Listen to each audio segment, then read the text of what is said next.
University collection point and state lab Lyari general अस्पताल की TikTok video viral हो गई। डाउ लैब की लैब टेक्नीशियन मेडिकल गाउन पहने इंडियन गाने पर परफॉर्मेंस दे रही हैं। खातून के अकब में लियारी जनरल अस्पताल डाउ लैब का बोर्ड भी आवेजा है।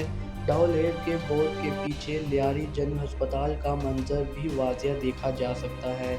टिकटॉक वीडियो बनाने वाली खातून की वीडियो पर डाउ यूनिवर्सिटी तर्जुमान का इजहार लाताल्लुकी। डाउ इंतज़ामिया के मेडिकल गाउन पहने खातून का कोई रिकॉर्ड देने से कासिर हैं। इंतज़ामिया के इंचार्ज ने कहा कि मैं कोरोना एमरजेंसी में मसरूफ़ हूँ, बाद में मौक़िफ़ से आगाह करूँगा।